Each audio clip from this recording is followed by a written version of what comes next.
Tuloy na natin. So, hanapin natin itong dz dx. Ang constant dyan, si y. So, derivative nito, paano ba ito? Product rule. Dalawang term eh. Constant lang to si y. So, copy natin itong x squared. Tapos derivative nitong term na to, cosine, copy loob. Tapos derivative nito, negative 5 dz dx. Plus, ito na may copy natin, si sine. Sine 2y minus 5z. Derivative nitong x squared, 2x. Bababa. X equals to derivative ng 1, 0. Derivative nito, product rule. Dalawang term. So, copy natin itong y. Derivative ng cosine, negative sine. Copy natin 6x z. Derivative nito, product rule. Magiging, copy natin itong si 6. Copy natin si x. Derivative ng z. dz dx. Plus, copy natin si 6. Copy natin si z. Derivative ng x1. Yan na lang. So, sunod. Ang haba. Simplify natin. Multiplied. Iharap natin ito negative 5 x squared cosine 2y minus 5z. Ay, nabura. 5z. Kadiin kasi. dz dx plus sine 2y minus 5z 2x equals to, diba ito? Ikakalat ano? So, ito dito. Ito dito. Wait lang.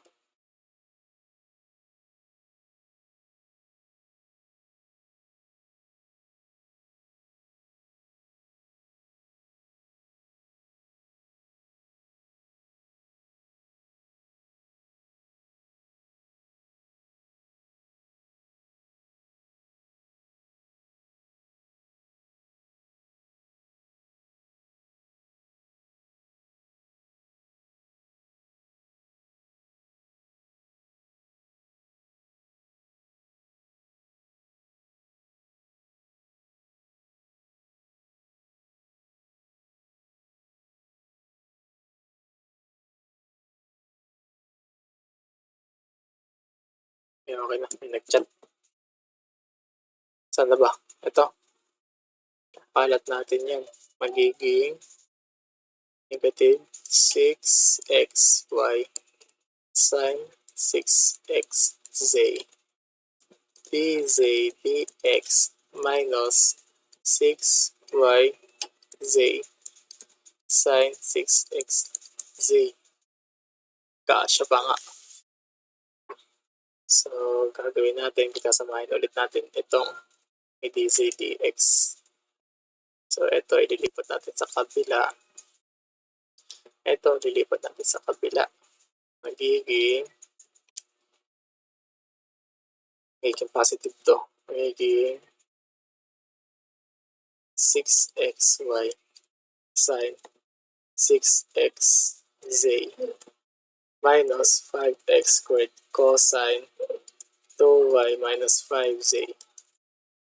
Tapos, dz dx is equals to, so magiging negative, magiging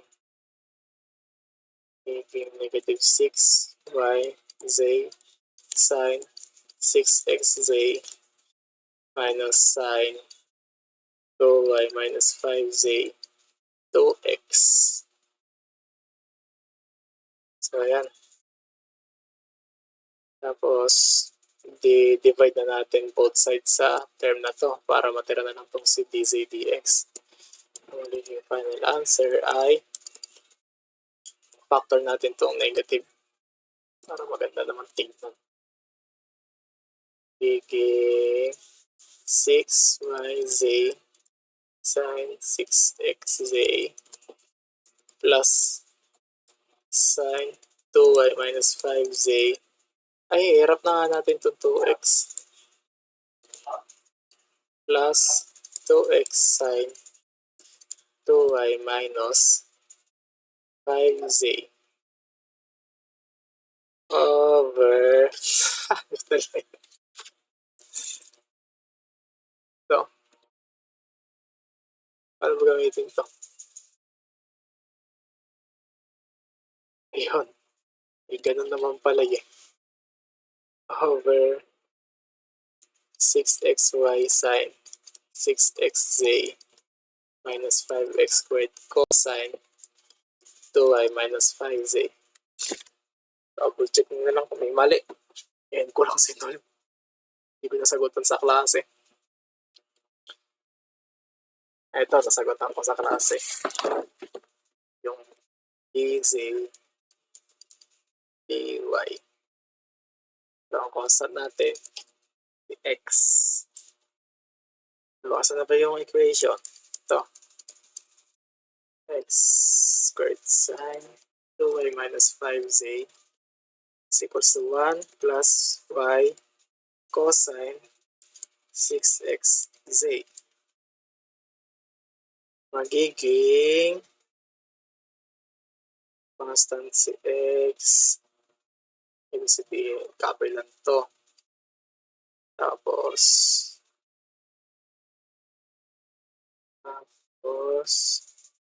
derivative nito. Yung magiging x squared cosine 2y minus 5z. Derivative nitong loob 2 minus 5 dz dy is equals to tamang ipantaya. Yan. Derivative ng 1, 0. Product rule. Giging tayo natin ito si y 1. De-copy natin itong si cosine 6xz. Sunod naman copy naman natin si y. Kasi derivative na ito itong cosine 6xz. Derivative ng cosine negative sign. Palitan na natin yan. Negative sign 6xz. Halip na 6. Yan. Tapos, derivative nitong term na to, constant si x, what na lang, magiging 6. Ay, hindi constant nga si x. 6x dz dy. So, sunod,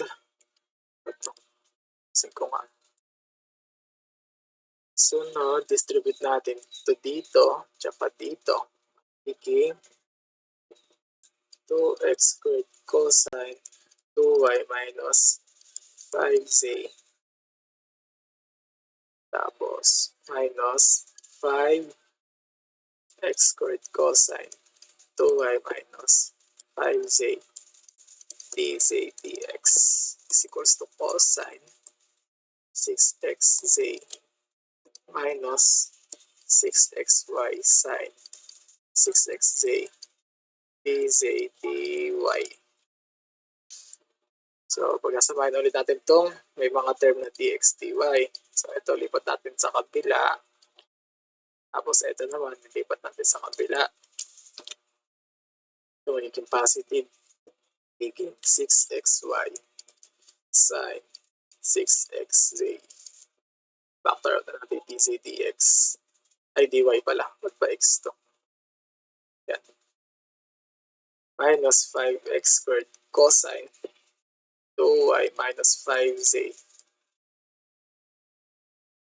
dz, ay, wait lang, parenthesis, dz dy is equals to cosine 6xz minus 2x squared cosine 2y minus 5z. Yan, lapit na sa katotohanan.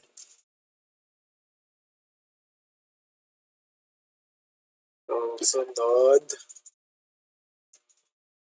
i-divide na. So, both sides magiging dz dy is equals to cosine 6xz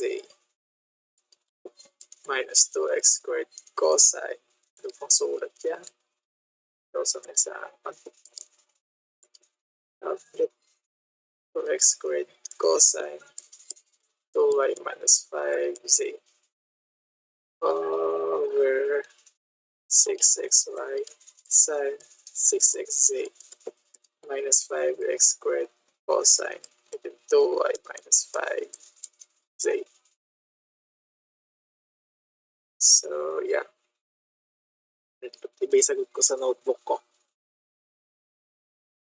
Ay, finactor ko yung negative. Iba yung sagot ko. dz dy is equals to 2x squared cosine 2y minus 5z minus cosine 6xz over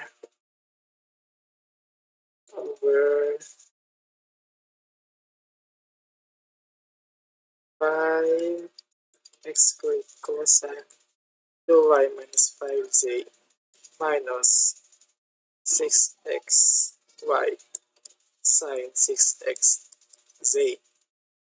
Sagot ko. Teka, double check natin kung same lang sila. Kaya na mag-double check. Tinatawad na ako. Ano na yan?